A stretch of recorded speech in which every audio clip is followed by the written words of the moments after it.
Let's talk about paradoxes. And I don't mean just some clever brain teaser you'd find on the back of a cereal box. No, we're diving into ideas that really stretch, bend, and sometimes just completely shatter our understanding of the world.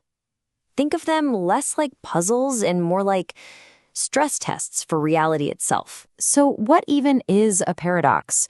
Well, it's not about finding some secret, tricky answer. A real paradox is what happens when our logic, our common sense, just breaks down. It hits a wall it can't get over. And that's the cool part. That's the signpost that says you are now at the edge of what you know. It's where the real learning starts. So here's where we're headed. We're going to start with the logic knot, where language ties itself into knots. Then we'll face the impossible choice, where morality gets really murky. After that, we'll try to untangle the broken timeline of time travel. And finally, we'll get personal with the ever-changing self. Let's get into it. Okay, first up, the logic knot. This is where we see how even a simple sentence can make the foundations of truth and logic just completely fall apart. Look at this sentence. This statement is false. That's it. 5 little words. This is the liar paradox, and it's been twisting brains for centuries. Just take a second and really think about it. So what do you think? Is it true or is it false?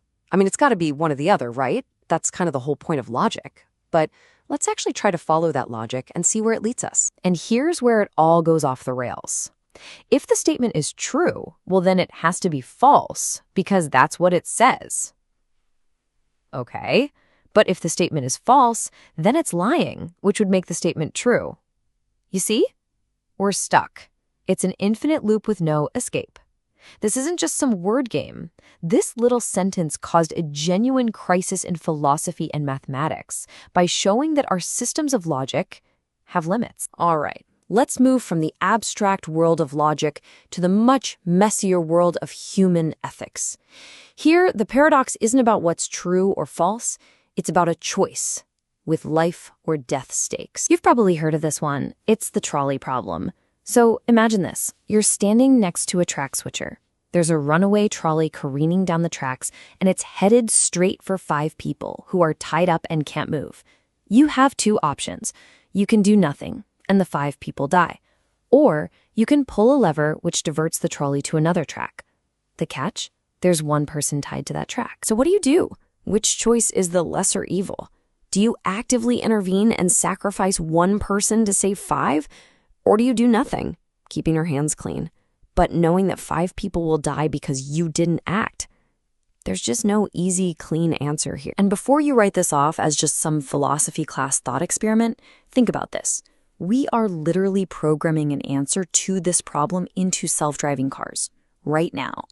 In a crash scenario, who should the car save?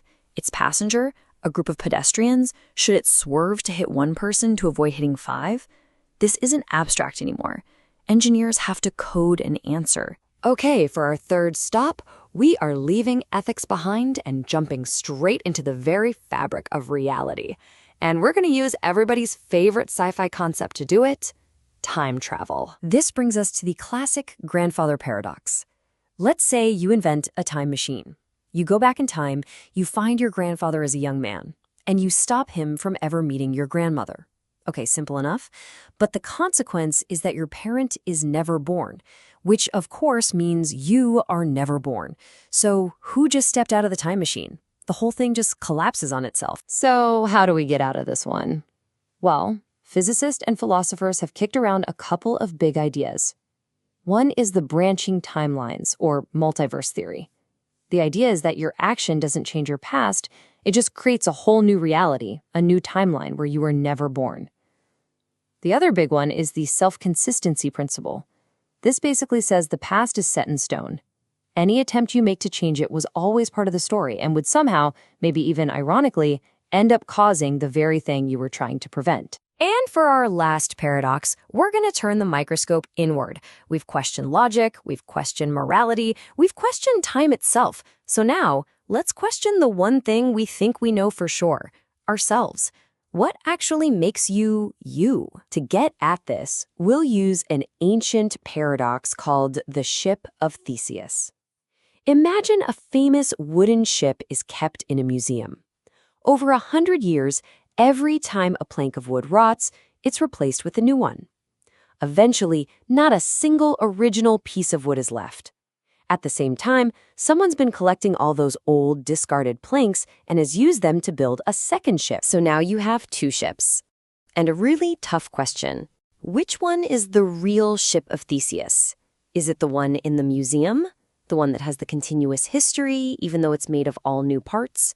Or is it the reconstructed one, which has no history, but is made of all the original stuff? What's more important for identity?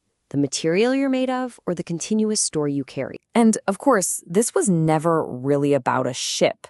It's about you. Think about it. Your body replaces almost every single one of its cells over time. Your thoughts, your opinions, your beliefs, they're always changing. They're not the same as they were years ago. So, is the person you are today the same person you were 10 years ago? You share a history, a continuity. But are you made of the same physical or mental planks? The paradox makes you ask, what is the you that's actually persisting through time? So there you have it. Logic, ethics, time, and even our own identity. What paradoxes show us again and again is that our most fundamental tools for making sense of the world, they're fragile. You push them to the edge and they don't just bend, they can shatter. Which leaves us with one final kind of mind-bending thought.